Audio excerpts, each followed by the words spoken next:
बिस्मिल्लाहिर्रहमानिर्रहीम। अस्सलाम वालेकुम नाजरीन, एक ज़बरदस्त और कमाल के इंटरव्यू के साथ एक दफ़ा फिर आपकी खिदमत में हाज़िर हैं। इस वक्त इकबाल साहब के भैंसों के छोटे फार्म पर मौजूद हूँ। फार्म छोटा है लेकिन इकबाल साहब का तजर्बा बड़ा है। माशाल्लाह 55 साल का तजर्बा रखते हैं और उनका दावा है कि वो किसी को भी 20 किलो रोज़ाना का दूध देने वाली भैंस तैयार करके दे सकते हैं।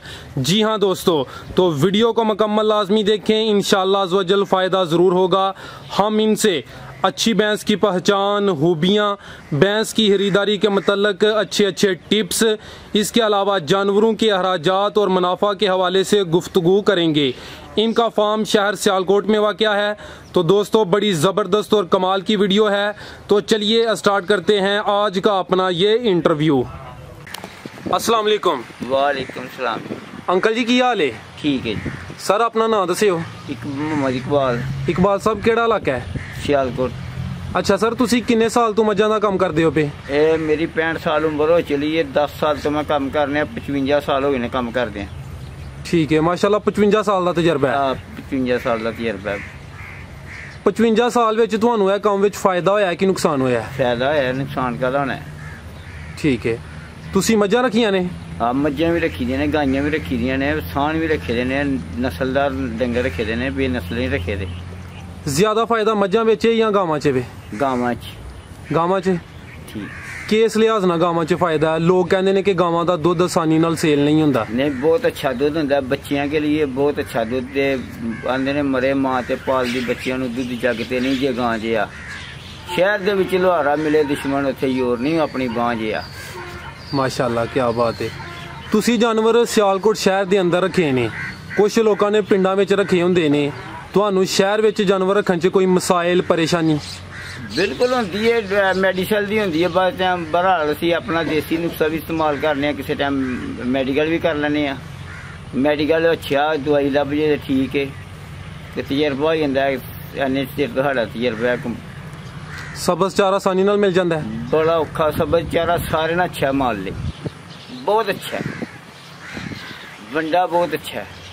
तुहानू शहर विच जानवर रखण च कोई फवायद भी है ने? बिल्कुल है ने, अगर दुध दा रेट होए ते। ठीक है, शहर विच दुध दा रेट ज्यादा हुंदा पिंडां दी निस्बत? नहीं, देखो चीज़ होंदी है कि कोई भी काम है ना, ओहदा अखलाजात पूरा करना पैंदा जानवर का। चाहे पिंड होए चाहे शहर होए, उन्होंने चीज़ा और खुराक मिलनी चाहिए अच्छी, तो दुध आप ही जानवर करता है। ठीक है, ऐ तो हो गया ना कि अगर जानवर को दुध ज्यादा लेना है, उसकी खुराक उसकी सेवा करो तो दुध अच्छा मिलेगा। बिल्कुल। पिंडां विच दुध दा रेट घट है। मेरे कहने का मकसद है ही कि शहरां विच दुध दा रेट ज्यादा हुंदा है। यह फायदा हो जांदा तुहानू? शहर दे चाहे कि तूड़ी महंगी लभ जाती है, पट्ठे महंगे लभ जाते हैं, कंडे तो हर शहर तोलमी लभदी है। पिंडां च अपनी जमीन होंदी है, अपना ठेका होंदा है, पैली होंदी है, कोल ही खर्चे अखराजात घट होंदे ने। पिंडां च दुध तां रियाज लभ जांदा। ठीक हो गया। अच्छा सर, दसो सब तो चंगी नस्ल दी मैं केड़ी है? नीली बार दी। नीली बार? नीली बार दी की पहचान की खूबी है?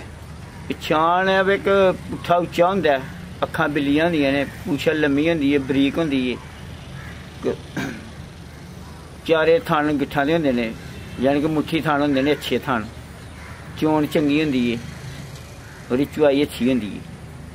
असीं उहनूं कहने नीली बार दी मझ है।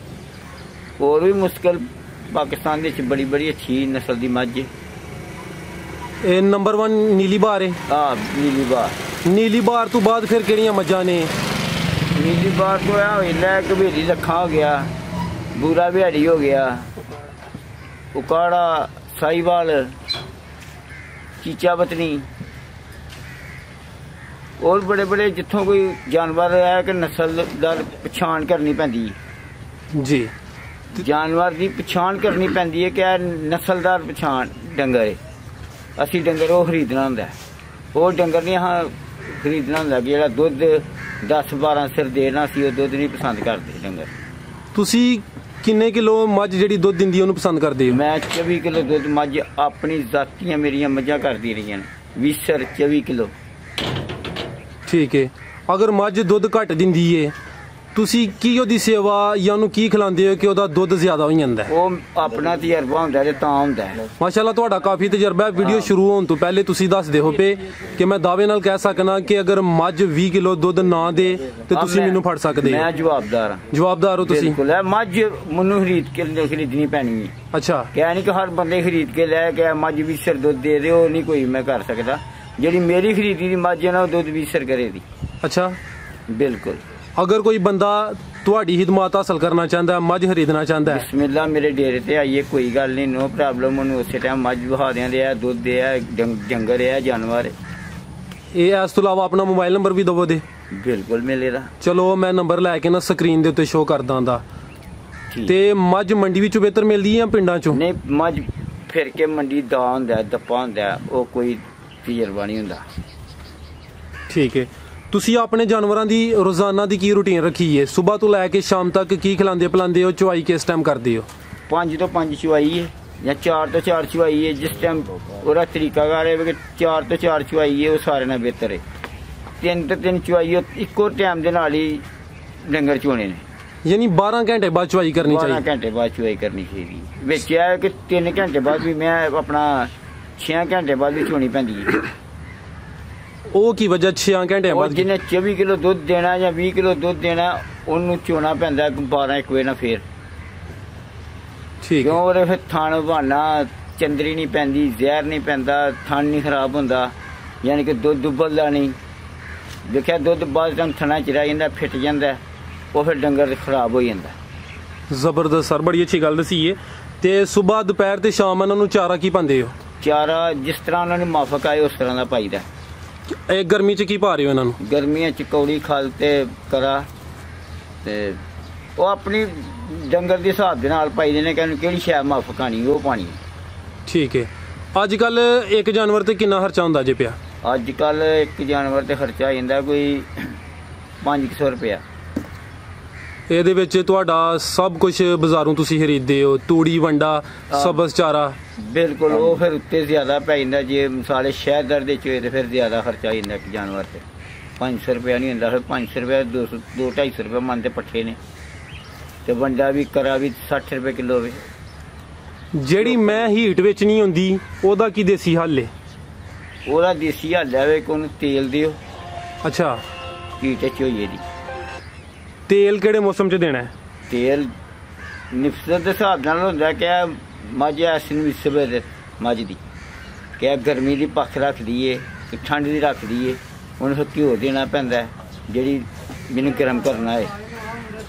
ਹਰ ਜਾਨਵਰ ਦਾ ਤਜਰਬਾ ਹੁੰਦਾ ਕਿ ਇਹ ਜਾਨਵਰ ਕੀ ਮੰਗਦਾ। ਜੀ ਇਹ ਤੇ ਅੱਛੀ ਗੱਲ ਦਸੀ ਹੈ। ਕੁਛ ਮਈਆਂ ਦੀ ਤਸੀਰ ਠੰਡੀ ਹੁੰਦੀ, ਕੁਛ ਦੀ ਗਰਮ ਹੁੰਦੀ ਹੈ। ਉਹ ਜਿਹੜੀ ਤਸੀਰ ਹੈ ਉਹਦੇ ਹਿਸਾਬ ਨਾਲ ਉਹਦੀ ਸੇਵਾ ਕਰਨੀ ਹੈ, ਘਿਓ ਜਾਂ ਤੇਲ ਉਹਦੇ ਹਿਸਾਬ ਨਾਲ ਦੇਣਾ ਹੈ। ਬਿਲਕੁਲ ਠੀਕ ਹੈ। ਜਿਹੜੀ ਮੱਝ ਸੂਣ ਵਾਲੀ ਹੁੰਦੀ ਹੈ, ਗੱਭਣ ਹੁੰਦੀ ਹੈ, ਉਹਦੀ ਕੋਈ ਇਹਤਿਆਤ ਜਾਂ ਸੇਵਾ ਵਗੈਰਾ ਕਿਸ ਤਰੀਕੇ ਨਾਲ ਕਰਦੇ ਹੋ? ਉਹ ਕਰਨਾ ਪੈਂਦਾ ਕਿ 3 ਮਹੀਨੇ ਪਹਿਲੇ ਮੱਝ ਸੁੱਕ ਜੇ ਜੀ, ਉਹਨੂੰ ਘਿਓ ਯਾਨੀ ਕਿ ਜਿਸ ਤਰ੍ਹਾਂ ਜਾਨਵਰ ਹੈ ਉਸ ਤਰ੍ਹਾਂ ਦਾ ਉਹਨੂੰ ਖੁਰਾਕ ਦੇਣੀ ਪੈਂਦੀ। ਠੀਕ ਹੈ। ਗਾਈ ਹੋਏ ਉਹਦਾ ਹੋਰ ਹਿਸਾਬ ਹੈ, ਮੱਝ ਹੋਏ ਹੋਰ ਹਿਸਾਬ ਹੈ। ਕਈ ਮੱਝਾਂ ਇਸ ਕਿਸਮ ਦੀਆਂ ਹੁੰਦੀਆਂ ਨੇ ਜਿਹੜੀਆਂ ਗਰਮੀ ਰੱਖਦੀਆਂ ਨੇ, ਕਈ ਮਈਆਂ ਪਿੱਛਾ ਵਹਾਉਣ ਲੱਗ ਪੈਂਦੀਆਂ ਨੇ ਘਿਓ ਦੇਈਏ, ਕਈਆਂ ਮਈਆਂ ਨੂੰ ਅਧਿਕਰ ਦੇਣੀ ਪੈ ਜਾਂਦੀ ਹੈ। ਯਾਨੀ ਕਿ ਇਸ ਤਰ੍ਹਾਂ ਦੀਆਂ ਚੀਜ਼ਾਂ ਵਿੱਚ ਦੇਣੀਆਂ ਪੈ ਜਾਂਦੀਆਂ ਨੇ ਜਿਹੜੀਆਂ ਪਿੱਛਾ ਪਾਉਂਦੀਆਂ ਨੇ, ਭਾਰ ਪਾਉਂਦੀਆਂ ਨੇ। ਉਹਨਾਂ ਦੀ ਮਿਸਾਲੇ ਹਿਸਾਬ ਲਾ ਲਈਦਾ ਕਿਹੜੀ ਸ਼ੈ ਦੀ ਲੋੜ ਹੈ, ਫਿਰ ਉਹ ਸ਼ੈ ਦੇਈਦੀ। ਜਿਹੜਾ ਮੱਝਾਂ ਪਿੱਛਾ ਦਿੰਦੀਆਂ ਨੇ ਉਹਨਾਂ ਨੂੰ ਕੀ ਦੇਣਾ ਚਾਹੀਦਾ? ਉਹਨਾਂ ਨੂੰ ਦੇਖੋ ਜੀ ਆਪਣੀ ਆਪਣੀ ਸਮਝ ਦੀ ਗੱਲ ਹੈ। ਕਈ ਮਈਆਂ ਮੂੰਗਰਾ ਬਹਾਉਂਦੀਆਂ ਨੇ, ਉਹਨਾਂ ਨੂੰ ਪਵਾ ਚੀਨੀ, ਅੱਧਾ ਕਿਲੋ ਗੋਗਾ ਦੁੱਧ ਤੇ ਪਵਾ ਸਰੋਂ ਦਾ ਤੇਲ, ਚੀਨੀ ਦੇ ਵਿੱਚ ਦੁੱਧ ਖੋਰ ਲੈਣਾ, ਤੇਲ ਦੇ ਵਿੱਚ ਦੁੱਧ ਨਹੀਂ ਖੋਰਨਾ, ਚੀਨੀ ਨਹੀਂ ਖੋਰਨੀ। ਠੀਕ ਹੈ। ਤੇ ਫਿਰ ਉਹਦੀ ਕਾਮਯਾਬੀ। ਠੀਕ ਹੋ ਗਿਆ। ਦੁੱਧ ਤੇ ਖੰਡ ਲਾ ਕੇ ਖੋਰ ਲਈ ਉਹ ਨਹੀਂ ਖੁਰੇਦਾ, ਉਹ ਨਾ ਮਾਫਕ ਇਹਦਾ, ਉਹਦਾ ਪਿਸ਼ਾਬ ਖੁੱਲ ਜਾਏਦਾ ਮੱਝ ਦਾ। ਠੀਕ ਹੈ। ਜਦੋਂ ਮੱਝ ਸੁੰਦੀ ਹੈ ਕੁਛ ਜਾਨਵਰ ਹੱਟਾ ਨਹੀਂ ਸੁੱਟਦੇ, ਉਹਦਾ ਕੀ ਹੱਲ ਹੈ? ਉਹਦਾ ਹੱਲ ਹੈ ਹੋਈ ਹੈ ਕਿ ਉਹਨੂੰ ਹੀਟਅਪ ਦਿਓ। ਵੇਖੋ ਕਿ ਇਹਨੂੰ ਹੀਟਅਪ ਡੰਗਰ ਮੰਗਦਾ, ਉਹਨੂੰ ਫਿਰ ਹੀਟ ਵਾਲੀ ਦਵਾਈ ਦਿਓ। ਟੀਕਾ ਲਾਓ 5 ਗ੍ਰਾਮ ਦਾ, ਉਹ ਨਹੀਂ ਤੇ ਉਹਨੂੰ ਗਰਮ ਚੀਜ਼ ਦਿਓ ਕਿ ਜਿਹਦੇ ਨਾਲ ਉਹਦਾ ਗੰਦ ਅੰਦਰੋਂ ਨਿਕਲ ਜੇ। ਕਈ ਨਹੀਂ ਵੀ ਸੁੱਟਦੇ, ਉਹਨਾਂ ਨੂੰ ਫਿਰ ਹੋਰ ਤਰੀਕੇ ਨਾਲ ਦੇਣਾ ਪੈਂਦਾ ਕਿ ਤੇਲ ਦੇਣਾ ਪੈਂਦਾ, ਭੱਤ ਬਣਾ ਕੇ ਦੇਣੀ ਪੈਂਦੀ ਹੈ। ਕਈ ਯਾਨੀ ਕਿ ਕਈ ਗਰਮ ਜਿਸਮ ਰੱਖਦੇ ਨੇ ਜਾਨਵਰ, ਉਹਨਾਂ ਨੂੰ ਫਿਰ ਤੇਲ ਦੇਣਾ ਪੈਂਦਾ ਵਿੱਚ।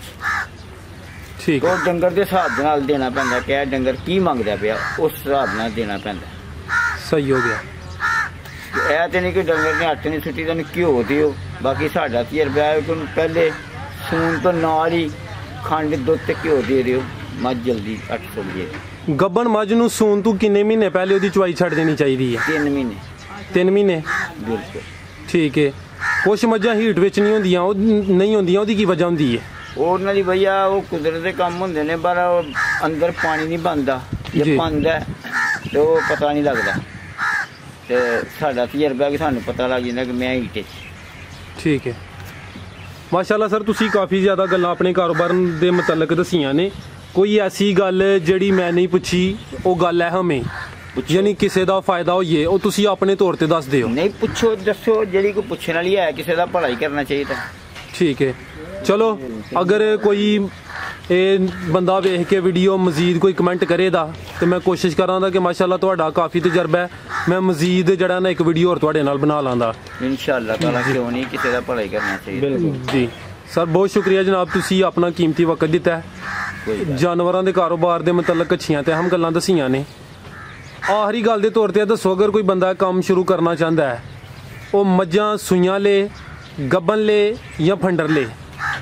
ਦੇਖੋ ਜੇ ਤੇ ਕੋਈ ਜ਼ਿਮੀ ਭਾਂਡਾ ਆਪਣਾ ਤੇ ਫਿਰ ਉਹ ਮੱਝਾਂ ਲੈ ਖੰਡਰਾਂ ਦੇ ਵਿੱਚ ਮਾਲੀ ਰੱਖੇ, ਚੰਗਾ ਅੱਛਾ ਨਸਲ ਦਾ ਨੀਲੀ ਬਾਰ ਦਾ ਜੀ, ਉਹਦੀ ਵੀ ਪਛਾਣ ਹੁੰਦੀ ਹੈ। ਕਈ ਇੱਥੋਂ ਭੇਡ ਦੇ ਇਲਾਕੇ 'ਚ ਟੁਰ ਜਾਂਦੇ ਨੇ, ਸੋਹਣਾ ਸੁਲੱਖਾ ਵੇਖ ਕੇ ਤੇ ਲੈ ਜਾਂਦੇ ਨੇ। ਉਹ ਬਹਰਾਲ ਨਹੀਂ, ਅੱਗੋਂ ਨਸਲ ਨਹੀਂ ਵੱਧਦੀ, ਨਸਲਦਾਰ ਸੰਡਾ ਹੈ, ਉਹਦੀ ਨਸਲ ਵੱਧਦੀ।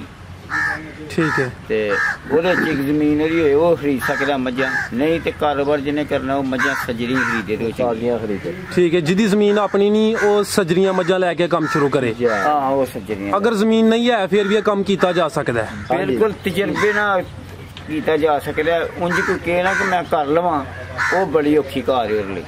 ਉਹ ਇੰਨਾ ਤਜਰਬਾ ਹੈ ਕਿ 100 ਤੇ ਯਾਨੀ ਕਿ ਮੇਰੇ ਬਾਪ ਦਾ ਤਜਰਬਾ ਵਿੱਚ ਆ ਜਾਂਦਾ, 100 ਤੇ 10 ਸਾਲ ਦਾ ਤਜਰਬਾ ਆ ਜਾਂਦਾ ਹੈ ਮਾਸ਼ਾਅੱਲਾ। ਕਿਉਂ ਬਾਪ ਦੀ ਮਾਰ ਖਾਦੀ ਦੀ ਹੈ, ਦਾਦੇ ਵਿਰਸਾ ਕੰਮ ਹੈ। ਤੇ ਗਾਈ ਜਿਹੜੀ ਅੱਛੀ ਤੇ ਅੱਛੀ ਵੀ ਹੈ ਮਾਸ਼ਾਅੱਲਾ। 2 ਮਣ ਦੁੱਧ ਵੀ ਗਾਈ ਕਰਦੀ ਹੈ। ਮੇਰੇ ਕੋਲ ਗਾਈ 1.5 ਮਣ ਦੁੱਧ ਕਰਦੀ। ਉਹਦਾ ਬੱਚਾ ਮੇਰੇ ਕੋਲ ਖਲੋਤਾ ਵਾ, ਮੈਂ 3 ਲੱਖ ਰੁਪਇਆ ਲੱਭਿਆ ਤੇ ਮੈਂ ਨਹੀਂ ਵੇਚਿਆ, ਮੈਂ ਵੇਚਣੀ 4 ਦਾ।